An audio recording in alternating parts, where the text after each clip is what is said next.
Okay, Assalamualaikum warahmatullahi wabarakatuh. So today we are going to proceed with chapter 4, which is law. So is it a little bit small or kena zoom lagi ke macam mana? Zoom lagi Okay kelas, boleh nampak tak? Boleh, madam. Alright. Okay, Assalamualaikum. Hari ini kita akan belajar chapter 4. So in this chapter, what we are going to cover the first one is kita akan tengok definition of law, apa itu undang-undang. Okay. So kita tahu undang-undang adalah salah satu kita sains sosial ataupun sebenarnya satu medium lah untuk mentadbir sesebuah negara. So that's why law adalah dalam sains politik Dan yang kedua kita akan tengok sources of law ataupun dari mana puncanya undang-undang ni datang. Okay, so kita tengok undang-undang ni berasal daripada ada istiadat kita ataupun daripada kita punya agama ataupun daripada keputusan hakim ataupun daripada badan pembuat undang-undang, okay, ataupun daripada juri. And then types of law, kita akan tengok jenis-jenis undang-undang yang adalah, okay, secara generalnya undang-undang terbagi kepada dua kumpulan yang besar lah daripada dalam national law, iaitu undang-undang yang dalam negara kita yang dibuat oleh kerajaan kita sendiri, dan juga international law, di mana international law ni kita tak buat tetapi kita tertakluk kepada undang-undang ni. Dan kita akan tengok perbezaan dan persamaan antara undang-undang dan juga morality, okay, akhlak. Okay, macam undang-undang ada tak benda yang bagus, yang tidak menyalahi undang-undang dan juga tetapi tidak berakhlak. Benda-benda macam tu So okay, kelas nampak ke tak? Ke macam mana fit. Kita tengok. Oops. Macam mana ni? Putih. More action to pitch view. Kalau lagi kecil. Satu.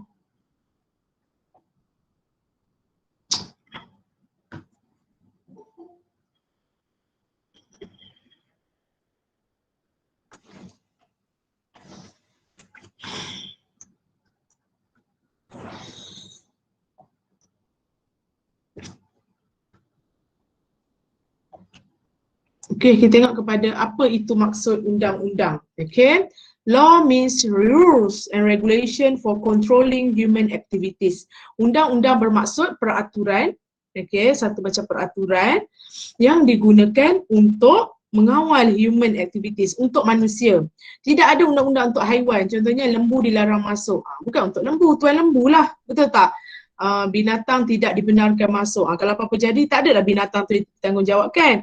Undang-undanglah untuk orang yang berakal, untuk kita manusia. However, not all rules and regulation are laws. So not tu kat depan sebenarnya Tapi tak semua peraturan ni adalah undang-undang. Sebab ada sekadar peraturan, tips macam tu kan. Okay. Law are those, okay, apa undang-undang adalah peraturan di mana jika tak ikut, there is a sanction of punishment or reward by the state. Okay, kalau tak ikut, dia akan apa? Ada ni orang kata akan dikenakan tindakan. Okay, itu undang-undang. So kalau something benda yang tak ada tindakan, itu bukanlah undang-undang. Okay. Okay, law juga didefinisikan sebagai satu general rule of external human action enacted and enforced by a sovereign legitimate authority. Okay, cuba tengok ke sini betul-betul. Okay, suka untuk madam ingatkan bahawa kamu kena ada nota yang sudah bertulis, kertas, okay, buku nota yang macam ini, dan juga kertas supaya, pen, supaya kamu boleh mencatat apa yang madam cakapkan. Ini adalah untuk, janganlah kamu hilang fokus, okay. Okey, undang-undang juga boleh didefinisikan sebagai satu peraturan umum, maknanya untuk semua, of external human action. Dia cuma nak tengok pelakuan luaran. Dalam hati dia tak judge. Okey, faham tak? Dalam hati mengutuk orang ke membenci, rasa nak bunuh orang, itu tak dalam hati, tapi sometimes motif juga adalah becomes apa yang dalam perasaan, apa yang kita rasa dah menjadi motif kan, alright? And enforced by a sovereign legitimate authority, dan dilaksanakan ataupun dikuatkuasakan oleh badan yang berdaulat dan juga sah. Nampak tu ada sovereign legitimate authority. Ada 3 terms yang kita dah belajar pada part tu. So maksudnya oleh kerajaan. Hanya yang boleh menguatkuasakan undang-undang adalah kerajaan. Kita sebagai rakyat kena patuh. Okay. Law sets a standard of conduct for improving human behaviour and public good. Okay, law ni dia telah letakkan satu standard. Okay, apa benda yang kita kena ikut. Ini adalah untuk memajukan lagi, untuk memperbaiki lagi perangai kita dan juga untuk kebaikan orang awam, kebaikan bersamalah.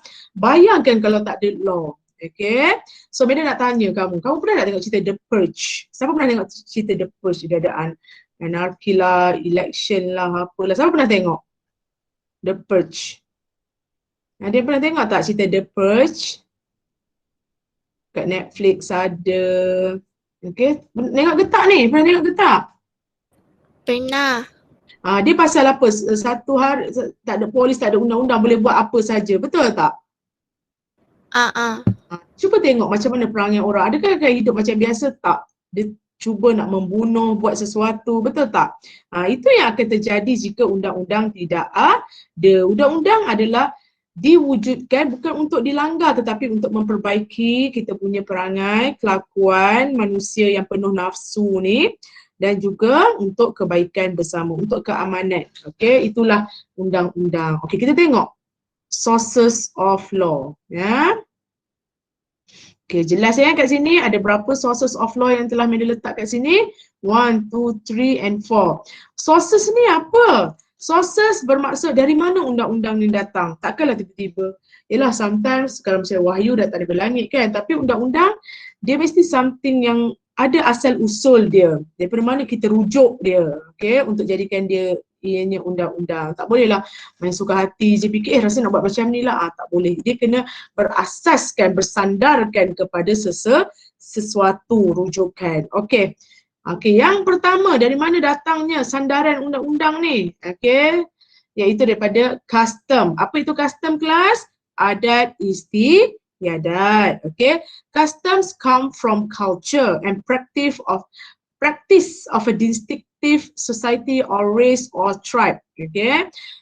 Custom adalah datang daripada budaya kita. Okay, budaya dan amalan satu-satu kaum ataupun puak. Macam kita orang Melayu, kita ada amalan kita. Kita ada something yang memang kita buat, tak perlu orang nak beritahu. Okay, itu adat istiadat. Okay, so bila nak kahwin kena bertunang lah, kena ada kenduri lah, kena ada hantaran. Ini orang kata well known among kita. Okay, kalau adat Cina lain pula, adat kita macam ni. Okay, adat ni diamalkan setiap hari dan akhirnya menjadi undang-undang yang mengikat masyarakat tu. Mengikat ni maknanya rakyat, masyarakat tu akan patuhlah kepada adat istiadat. Yalah, benda yang kita dah buat setiap hari. Kalau tak buat, kita rasa macam pelik. Okay, norm contohnya, norma. Contohnya macam dulu new norm, mesti kamu semua biasa dengar kan. So before this, we didn't wear mask kalau nak keluar. Kita tak sanitizer. Sanitizer tu jarang-jarang je. Meda ingat di student Meda pernah ada sanitizer. Wah, apa ni? Alah, tangan berbau selepas selepas makan. Lepas makan dia kata, okay, orang anggap sanitizer ni macam wangi-wangi. Tapi no, it's to kill germs actually. So bila kita dah hari-hari buat, kita akan jadi tak biasa kalau tak buat. Okay. Customs provide raw material for many laws in society. Okay, so maknanya adat istiadat ni memang dah lama dah, okay, menjadi salah satu sandaran atau asas kepada undang-undang dalam banyak sangat masyarakat lah. Okay, adat ni berasal daripada effort yang kita sedar, kita buat hari ataupun orang kata semakin lama orang kata gradual formation of habits. Okay, maknanya orang kata something kita buat sikit. Lama-lama dia jadi macam terbentuk satu adat ni. Okay. Okay. So for example, dalam semua kebanyakan masyarakat, okay, adalah yang lelaki adalah pencari rezeki, pencari orang kata ialah makan minum anak bini, menjadi ketua keluarga yang ialah bawa rezeki, yang mencari pendapatan untuk support dia punya isteri dan anak-anak. So kita terima benda ni. Ingat tak dulu kalau kamu tengok cerita-cerita zaman-zaman dulu, Kanda akan pergi sepurnama, Dinda tunggulah, okey, lalu berapa purnama kan. Okey, so maksudnya dia punya maknanya kita dah dalam kepala kita, yes, orang lelaki yang kena keluar cari rezeki yang bawa. Okey, pergilah buat kerja mana-mana apa semua kan.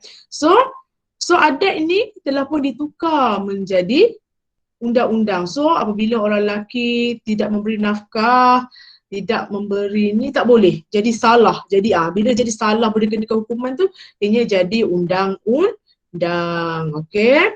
So kalau contohnya seperti di UK, banyak dia punya ada istiadat, akhirnya sebenarnya menjadi undang-undang dan diterima di mahkamah. Nampak ni gambar ni. Okey, ye ayah balik, ye abang ada bawa balik tak cincin? Ada ni. Maknanya orang kata memang expectation yang lelaki akan mencari rezeki dan bawa pulang ke rumah. Jangan kata kita orang putih pun macam tu. Alright? Maknanya orang perempuan bekerja tapi orang kata yang betul-betul mencari duit untuk support family, mainly, okay, mana cakap. Sekarang ni kan ada dual income family kan, maknanya dua pendapatan. Tapi mainly datang daripada sang ayah, si ayah. Okay, berat ya ayah-ayah, bakal-bakal ayah semua. Tak boleh goyang kaki walaupun suami, walaupun isteri kerja hebat-hebat. Duit tu kena datang daripada ayah, daripada suami. Okay. Okey, itu yang pertama, ada istiadat. Satu lagi contoh, ini tak ada dalam buku, dia nak beritahu kepada kamu. Orang Melayu secara adatnya dia bercakap bahasa Melayu. So di dalam perlembagaan kedudukan bahasa Melayu dinaikkanlah ataupun memang tinggilah. Sebabnya mana-mana tempat kena dekat Malaysia ni, papan tanda, surat rasmi kerajaan perlulah menggunakan bahasa Melayu, signboard apa semua tu. Kalau tak, jadi satu kesalahan. Itu salah satu contoh undang-undang juga daripada mana, daripada adat dia jadi undang-undang. Alright? Okey, yang seterusnya. Okey, source yang kedua daripada agama. Daripada agama, so kita tahu kan agama kita ada do's, ada don'ts, apa yang boleh buat, apa yang tak boleh buat. So daripada agama pun menjadi undang-undang. Okey.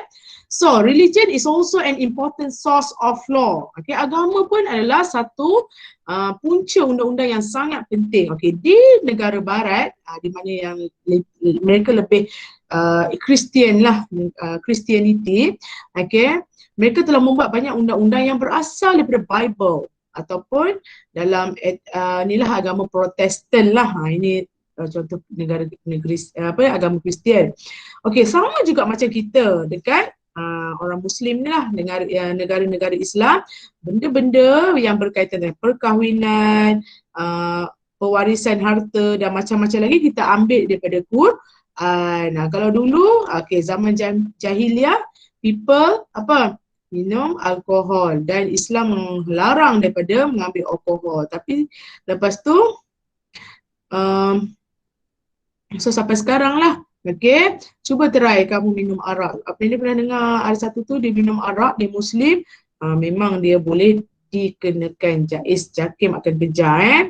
Di Malaysia, okay, dekat Malaysia unik. Okay, kita memang ada satu undang-undang yang khas untuk orang Islam, iaitu orang Islam atau takluk kepada undang-undang syariah dan kita mempunyai mahkamah syariah untuk menghukum. Okay, untuk melihat kes-kes yang menyalahi Islam, contohnya seperti close proximity, iaitu haluat, arak, berzina, apa lagi?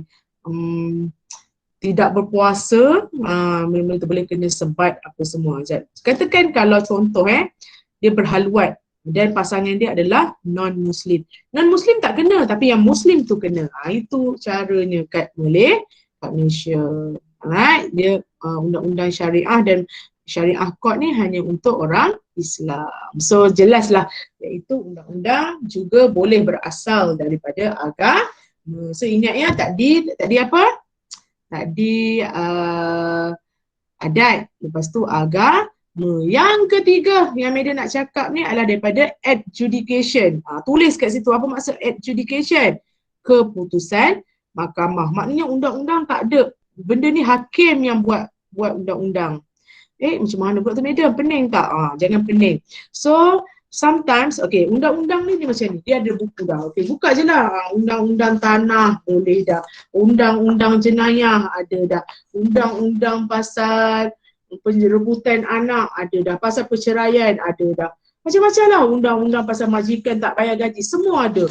Tiba-tiba satu hari mari satu kes, katakan kes tu tak pernah lagi kita dengar. Contohnya apa? Okey, contohnya lah pada zaman IT, zaman 20-30 tahun dulu, mana ada WhatsApp, mana ada IT, betul tak? Jadi dia ni menipu. Kamu pernah dengar tak kisah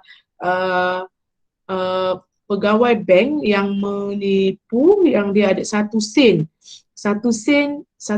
je. Dia collect 1 sen sehari daripada setiap akaun. Ni dulu kan guna buku, manalah orang nak sedar 1 sen hilang. Kalau 1 sen hilang sekali pun orang tak heran, betul tak? Kita ada duit RM2,426.23. Esok kita cek 22 sen. Dah lah zaman dulu kan jenis tak ada macam kita online, ada buku bank je. So nak kemas kini setiap hari memang tak lah. Okay. So dulu dia pun dia curi. Sampai satu hari dia berhenti kerja. Lepas tu tiba-tiba dia masuk macam satu rancangan kereta-kereta mewah lah masa zaman 90-an. Ya. So bila masuk rancangan kereta mewah tu, dia pun ni lah. Okay, rancangan kereta mewah. Itu bos dia mesti terkejut lah macam mana kerani bank. Okay, macam boleh ada kereta Lamborghini, banyak lah. Jadi dia punya bos ni pun bekas bos lah. Report polis dan buat catatan, dia curi 1 sen. So tiba-tiba kes ni pelik kan. Jadi of course lah jenayah tetap jenayah, dan walaupun tak ada lagi undang-undang yang establish untuk menilai jenayah tu, tetaplah dia kena jatuhkan hukuman. So masa tu hakim akan berbincang dan dia akan keluarkan keputusan untuk deal dengan jenayah tu. Dan selepas tu kalau ada lagi perkara-perkara atau kes-kes yang dibawa di mahkamah yang seumpama itu, yang sama, akan gunakan law tu. So kat sini kamu nampak tak undang-undang datang daripada mana? Daripada hakim yang membuat keputusan. Tu yang Meda cakap, a new type of crime, no specific law related to the crime. Tidak ada undang-undang yang berkaitan dengan crime tu. Tahulah kepala manusia ni ada aja benda yang dia nak buat. Sorry to say, ni bulan puasa tak baik tak Meda nak cakap, tapi satu benda yang Meda rasa pelik jugalah. Ada yang memperkosa kambing. Tak pergi jauh dekat negara kita je. So macam itu nak cakap apa penganiayaan haiwan ke apa lagi. So orang kata pening. Okay, so hakim pun kena keluarkan juga sebab tak boleh lepas kata macam tak ada lah undang-undang nak adili dia ni, tak boleh. Dia kena buat undang-undang dan jatuhkan hukuman, dan lepas ni kalau ada kes-kes lain yang datang, dia kena refer pada undang-undang yang dia dah guna tu untuk judge kes tu. Okay, so jelaslah kat sini source ketiga undang-undang adalah apa?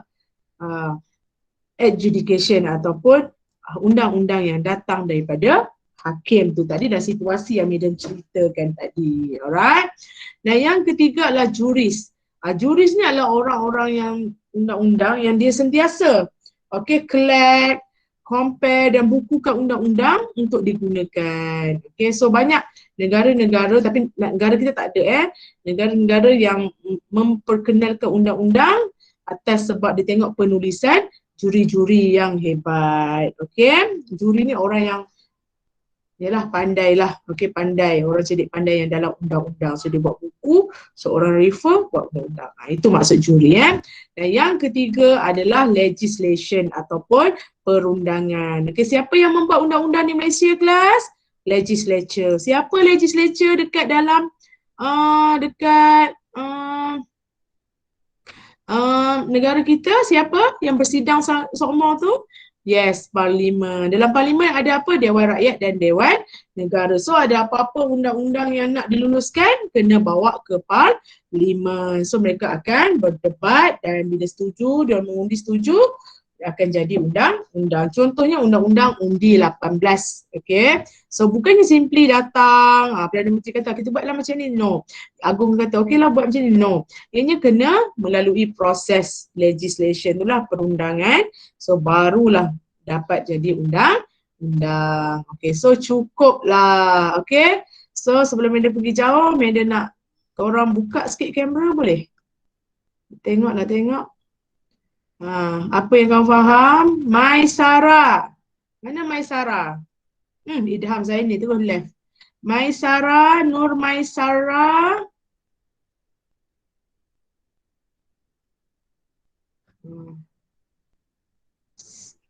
Mana ni? Okay, attendance. Nur Azlin. Ni nak tanya ni, attendance Nur Azlin binti Mahmad Juwari. Ada ke? Nur Azlin, Nur Maisara, Narzare. Tak tik attendance lagi. Nurin Natasha, tak tik lagi. Cepat tik kalau kamu ada. 4 orang ke tak datang? Azlin datang Azlin. Azlin Mahmad Juwari. Datang tak? Maisara datang tak? Datang. Tik attendance. Nurin Natasha datang tak? Nurin? Datang. Kelas dia.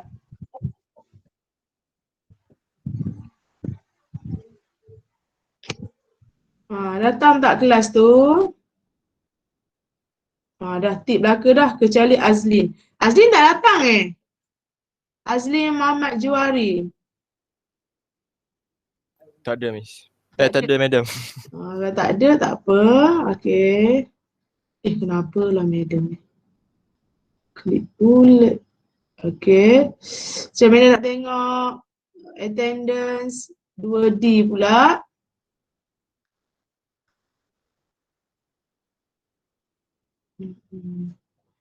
Okey. Okey, mantap. Semua dah tik attendance. Okey. Okey, saya nak tanya Maisara tadi. Mana Maisara tadi? Ya, Madam. Okey, berikan Madam satu source of law yang Madam dah ajar tadi. Sekejap, Madam.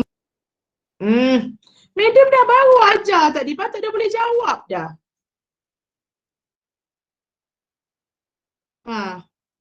Daniel Afendi. Ya, saya Madam. Beri satu je source of law yang Madam baru ajar tadi. Adjudication. Adjudication. Itulah yang paling ingat sekali tu. Okey. Wan Sumayyah. Mana Wan Sumayyah? Ya, Madam. Beri satu source of law. Custom. Okay, very good. Nurin? Beri satu contoh Nurin. Religion. So very good. Alright. Okay, kita sambung kepada source, bukan source lah, types of law. Betul habislah. Mudah je belajar dengan Madam. Alright, nampak tak slide Madam ni? Paparan Madam ni? Nampak, Madam. Alright, so kita tengok kepada jenis-jenis undang-undang seperti mana Madam cakap tadi, ada 2 jenis yang besar lah. Okay, sebelum kita buat pengelasan macam ni, kita ada national dengan international law. Kalau national lah undang-undang yang negara kita buat dan kita patuh dalam negara kita. International law pula undang-undang yang bukan kita buat, dia diberi antarabangsa tetapi kita follow. Alright. National law. This is the type of law passed a legitimate sovereign authority. Siapa yang buat undang-undang ni? Parlimen lah. And are applied within jurisdiction of that authority. Dan diguna pakai di dalam sepadan dia. Maknanya undang-undang Malaysia tidak terpakai di mana? Di Singapura, di Thailand, no. Okay, undang-undang dalam negara tu kerajaan kita buat dan diguna pakai dalam negara kita sahaja. Okay, so katakan orang Cina datang sudut dadah kena tangkap kat Malaysia. So Kenalah walaupun dia orang Cina sebab dia buat benda tu dalam negara kita. Dan ada juga kes keldai dadah. Kita tak boleh nak buat apa. Sebab apa? Bila rakyat Malaysia jadi keldai dadah dan ditangkap di mana-mana negara lain, tak boleh kita nak masuk campur.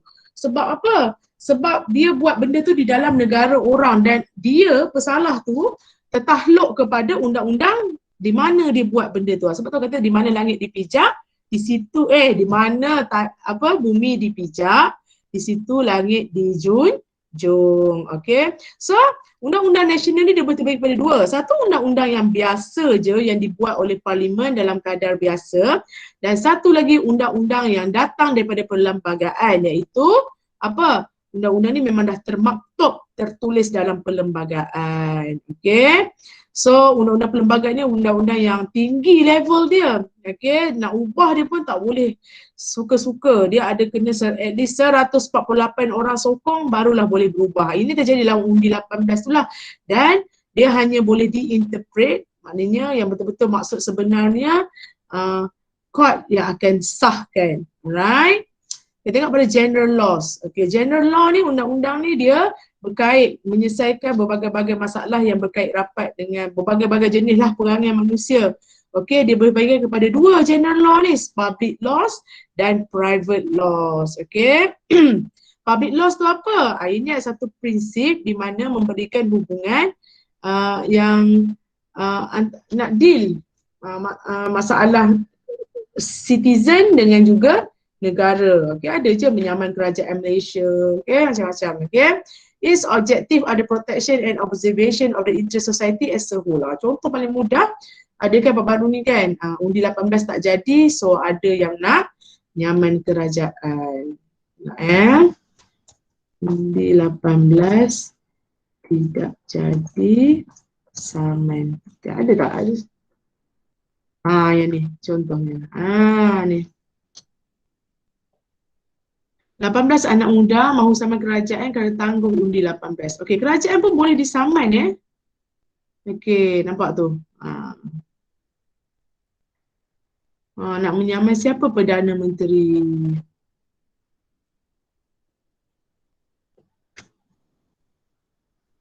Persatuan Pengundi 18. Okey. Okey, apa lagi? Cuba cari kisah-kisah kerajaan Malaysia disaman rakyat. Ada tak? Okey.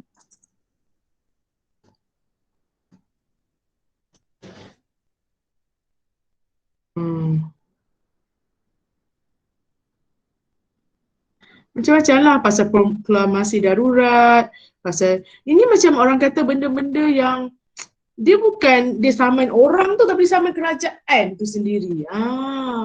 Ini peguam saman kerajaan berhubung darurat. Kalau fikir darurat ni efek siapa? Satu Malaysia lah kan. Benda-benda yang macam tu itu public laws. Okay. So biasanya interest society lah. Okay. Private laws adalah berkaitan macam one to one. Okay. Sesama kita. Contohnya ni saman menyaman Anwar Ibrahim. Ahli politik menyaman. Apa kisah saman Anwar Ibrahim? Tengoklah ada. Okay. Ataupun saman selebriti. Okay.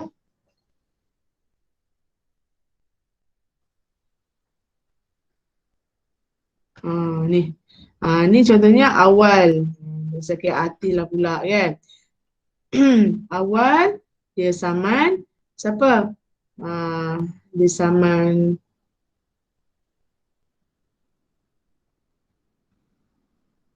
dihajar.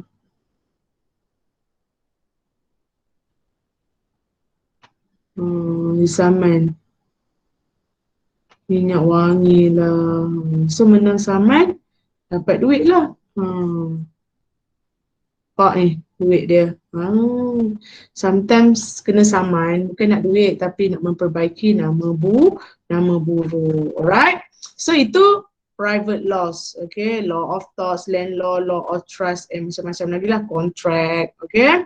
So public law ni sama jugalah. A law governing relationship between individual. Sebenarnya public law ni adalah dia kena masukkan dalam general law. Benda yang sama juga. Okay, so bawah general atau public law dia terbahagi kepada undang-undang perlembagaan, undang-undang pentadbiran dan undang-undang jenayah. Okay, inilah di bawah public law. Okay, so ianya menentukan hubungan antara sesebuah negara dengan rakyat-rakyat dia. Okay, so terdapat dua types iaitu civil law dan juga criminal law. Okay, civil law ni dia adalah berdasarkan kepada hak di sisi undang-undang seseorang dengan seseorang yang lain. Contohnya kamu nak saman orang sebab orang tu menipu kamu. Okay. Law of thoughts, law of contract. Okay, thoughts ni macam kecurian lah. Contohnya makan-makan ni jumpa apa dalam tu, cacing dalam ni. Boleh saman berkedai. Law of contract, dia buat kontrak, dia kata nak datang buat rumah kamu macam ni. Tiba-tiba tak buat-buat saman. Law of property, okay, harta. Law of successor, pewaris-pewaris, family law, law of trust. Ni macam-macam lah. Okay. Saman tak dapat harta macam-macam. Okay. Criminal laws pula dia buat sesuatu kesalahan seperti ke atas sesebuah negara, ke atas seseorang ataupun ke atas harta benda. Contohnya membakar, membunuh, meragut. Macam-macam lah. Okay, so ianya sangat penting untuk menjaga keamanan sesebuah negara. Alright, okay, masih lagi dalam public law ataupun national law, iaitu undang-undang perlembagaan. Tak payah pergi jauh-jauh. Undang-undang perlembagaan ni apa benda? Undang-undang yang pasal sesebuah negara. Kalau kamu baca perlembagaan, dalam tulah cerita negara kita, negara jenis apa, yang di Pertuan Agong ni siapa, apa fungsinya, bagaimana Perdana Menteri dilantik, dan juga apa hak kita sebagai individu. Okey, maknanya hak untuk bergerak, hak untuk bebas apa memilih mana-mana parti, hak untuk berpersatuan, hak untuk itu adalah hak kita yang dijamin dalam perlembagaan. Perlembagaan ni adalah sejenis undang-undang dan ini adalah undang-undang yang paling tinggi dalam sesebuah negara. Sebab tu dia cerita dalam tu siapa parlimen, siapa kehakiman, apa itu eksekutif, semua dia cerita pasal apa pentadbiran negara. Okay, agama Islam, agama rasmi, yang apa lagi? Bahasa Melayu, bahasa rasmi, orang Melayu siapa, semua ada. Alright? Okay, itu constitutional law. Tengok juga ulang, okay, media ulang sekali lagi pasal undang-undang jenayah. Juga dikenali sebagai penal law. Okay, berkaitan dengan jenayah dan juga hukuman. Okay, so dia menyiasat dan macam mana nak mendakwa orang mengikut prosedur undang-undang jenayah lah. Okay, cuba kita tengok apakah jenis-jenis jenayah yang berlaku di Malaysia. Jenayah yang berlaku di Malaysia. Kita nak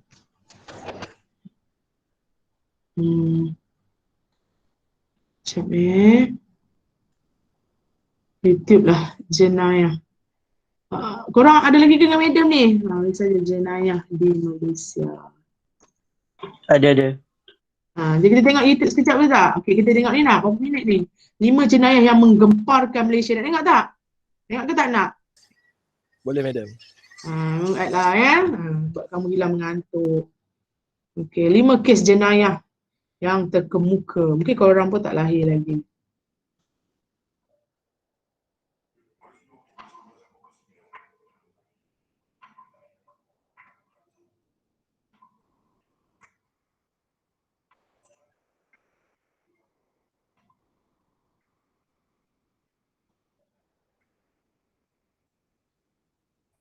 Astaghfirullah.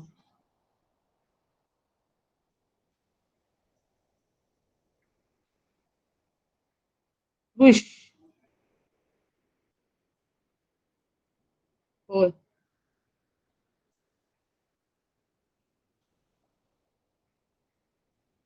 Takutnya.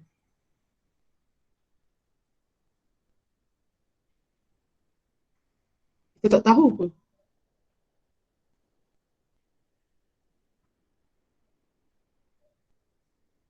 Hmm.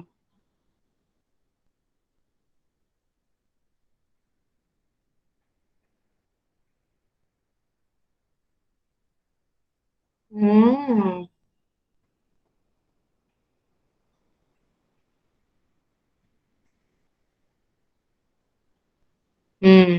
Hukum gantung terus.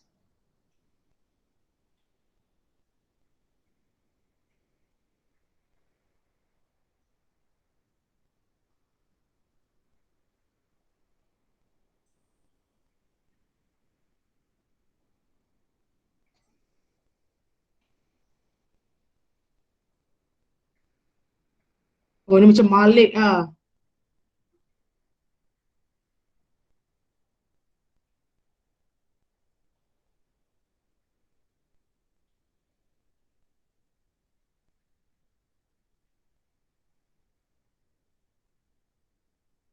Ish.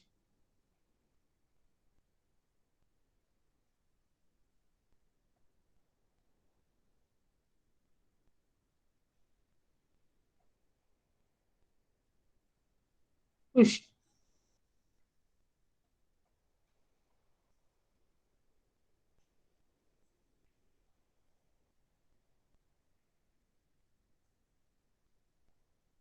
Ush.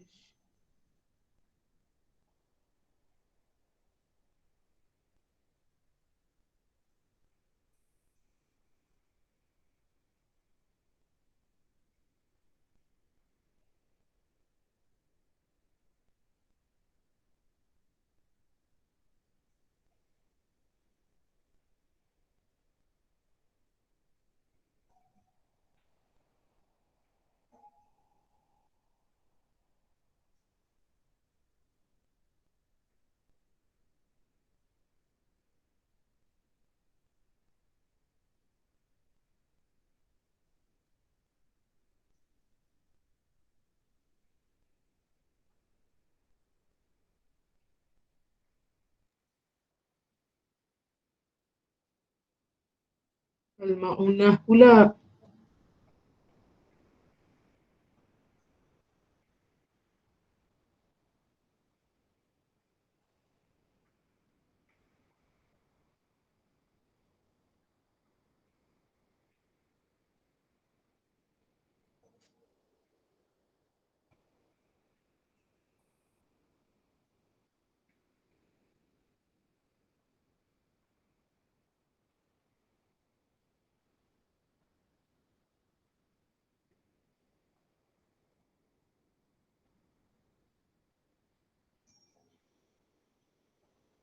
Siap pengganas ni.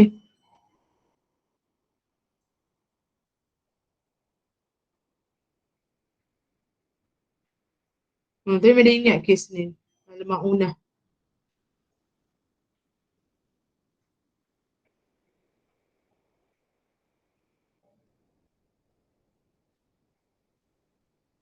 Oh, ai.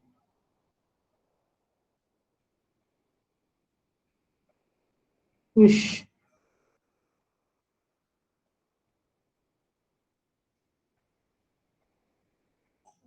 Boom.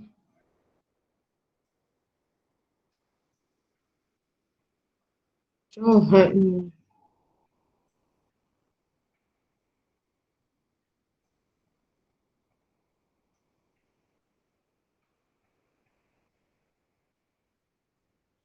Sadis. Alright. Terhibur tak? Terhibur tak semua? Ketidur dah belaka. Okey, itu Terhibur. Terhibur madam terhibur. tapi tak bunyi voice. Ya, kenapa tak apalah, korang baca je lah. Boleh baca kan? Boleh, boleh. Boleh madam. Alah, sedihnya lah. Kan ada setting dia. Kita tengok. Biarlah dulu. Okey, private law adalah undang-undang yang berkaitan dengan antara individu dengan individu. Okey, macam awal tadi dia duduk sama-sama. Okey. So, biasanya kita akan buat kontrak. Kamu sendiri, okey, contract law. Okey, private law ni macam kontrak lah, maknanya satu benda yang kamu sendiri buat. Okey, yang kamu masuklah. Contohnya kontrak ni perjanjian adalah apa? Adalah datang daripada macam kamu lah buat perjanjian PTPTN, lepas tu tak bayar, boleh kena saman. Okay, itu contract law. So contract ni akan datang bila kita sign dan kita macam memang dah berniat untuk mengadakan satu hubungan yang sah di sisi undang-undang. Okay, so kalau kamu tak bayar ataupun PTPTN ni tak bagi kamu pinjaman, kamu boleh saman lah. Sebenarnya macam tu Tapi kena bacalah juga dia punya terms tu. Okey, tort law pula adalah berdasarkan kepada kesalahan kamu ke atas individu lain. Okey. So maksudnya dia telah buat sesuatu yang sepatutnya dia tak buat. Walaupun kadang-kadang dia tak sengaja. Okey, ini berlaku kalau dari segi negligence lah. Negligence ini bermaksud kecuaian. Ini macam accident macam langgar kereta orang adakah dia sengaja? Tak sengaja. Tak boleh cakap tak sengaja. Tak apalah, abaikan. Sebab dia ada damage juga. Sama juga macam main bola. Okay, tapi biasanya orang putih lah main bola kriket ke apa, baseball ke, kena kepala penonton, kena gigi penonton, patahlah gigi dia. Dia boleh saman. Okay, dia boleh saman untuk mendapatkan apa? Pampasan lah untuk memperbaiki damage dia ni. Dia tidak penjara-penjara tetapi biasanya pampasan lah. Okay. Trust pula macam amanah. Ini biasanya kalau kita amanahkan duit kita kat sesuatu tempat dan macam dia kena simpan lah duit tu. Kalau tak, bahayalah. Dia boleh disaman. Contohnya KWSP, SSPN, macam-macam lah amanah raya, amanah semua tu. Trust. Maknanya percaya, amanah lah. Right? Okay, administrative law pula. Mereka boleh cakap pendek je lah. Okay. Administrative law pula adalah satu undang-undang di mana undang-undang ni berasal daripada dibuat oleh badan penjawat awam ataupun orang kata department. Okay, contohnya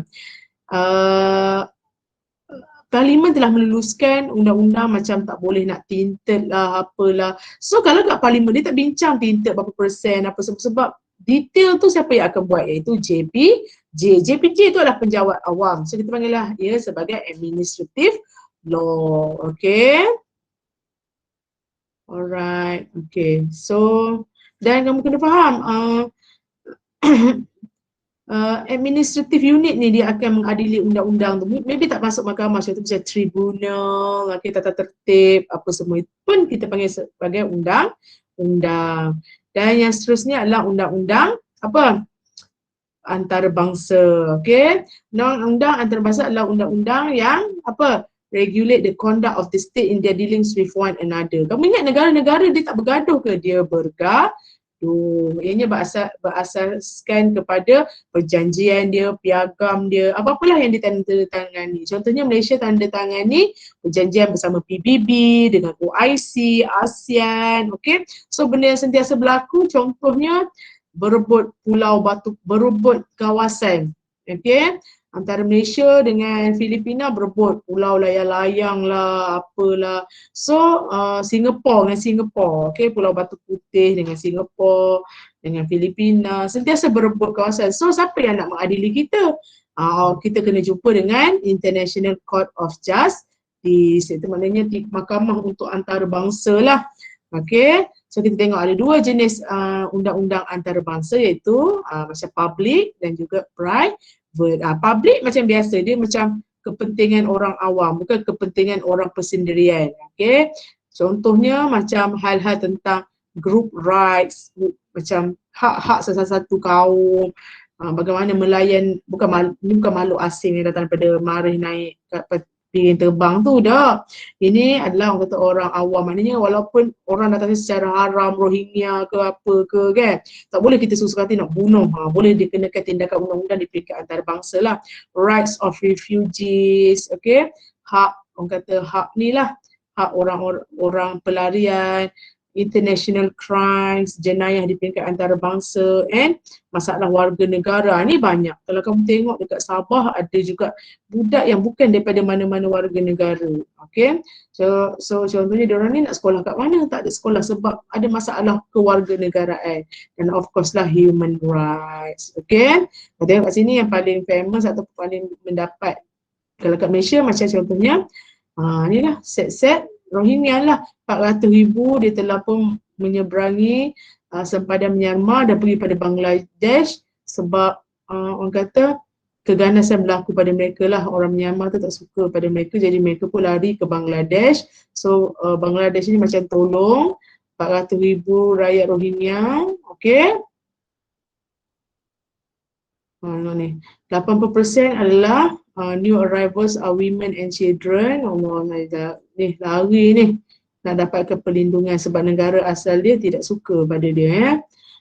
Sangat letih sebab perjalanan yang jauh dan juga berbahaya. Okay, so ini sebenarnya hal-hal yang di-cover dalam undang-undang public international law. Kalau private international law pula ni pergaduhan antara dua orang, tapi dua orang ni macam orang Malaysia dengan orang lain lah. Okay. Okay, ni adalah satu undang-undang, maknanya kita bergaduh sama kita lah, sama rakyat, tapi rakyat ke rakyatan lain. Contohnya konflik rumah tangga, berebut anak, kes pasangan bercerai tetapi dari lain citizenship. Alright, ni kes Natrah ni. Siapa tahu pasal kes Natrah ni? Okay, Natrah ni dia sebenarnya anak orang putih yang dibela oleh orang Melayu dekat Terengganu. So, bila dia dah bela-bela, dah besar, tiba-tiba ialah muka memang putih tapi kecek Terengganu, cakap Terengganu macam orang Terengganu tu. So mahkamah telah decide yang Natrah ni ataupun Maria, sebenarnya Maria Hertogh ni, okay, dia kena balik ke negara dia dan masuk jadi Kristian balik lah. So orang Muslim macam marah lah sebab dia ni kan macam orang kata ni lah dah dibesarkan dalam orang Islam tapi nak balik sana mesti jadi kafir balik. Okay. So dia sangat marah lah sebab dia ternampak gambar Natrah ni macam duduk kat gereja, yalah tahulah buat ritual lah orang sana. So memang dia orang sangat tak puas hati sampai orang kata sampai 18 orang terbunuh sebab dia orang buat riot lah. Okay, dia orang Islam tak puas hati. Okay, boleh je kalau dengan kisah, kamu tahu tak kisah Natrah ni? Boleh je. Okay. Tak tahu madam. Tak tahu. Okay, kejap. Kalau madam nak video, kejap kita start presenting. So kalau video biar korang seronok sikit, tapi macam mana kita nak present that best for video and animation. Okay lah. Okay juga. Kes Natrah. Dengar tak Kalau tak dengar beritahu madam Natrah. Maria Hertogh. Ni kot. Kisah tragedi berdarah. Namanya. Ada tak? Maka ramai di kalangan rakyat bumi Palestin yang mengalami kecederaan fizikal. Dengar ke tak? Dengar madam. Betul sekat-sekat tak? Tak. Okey. Kisah Natrah tu Kerana kebencian warga Indonesia yang tinggi kepada penjajah Belanda, Cik Aminah terpaksa membawa Natrah berpindah ke Malaysia di Kemaman Terengganu. Sebelum kita lanjutkan video ini, kepada korang yang belum subscribe, apa kata korang subscribe dan tekan butang lonceng di bawah untuk dapatkan video terbaru daripada channel Ada Media. So anak orang putih ni orang Melayu bela sebab takut. Biarpun sudah 70 tahun berlalu, kisah Natrah masih lagi disebut-sebut sehingga kini. Tragedi Natrah atau rusuhan Maria Hertogh berlaku di Singapura pada tahun 1950. Singapura ni negara kita lagi antara dua agama iaitu Islam dan juga Kristian dan dua budaya iaitu Barat dan Timur. Kisah ini bermula apabila Jepun menyerang kawasan Asia Tenggara dan mengakibatkan ramai tentera Belanda ditawan dan dijadikan tahanan perang.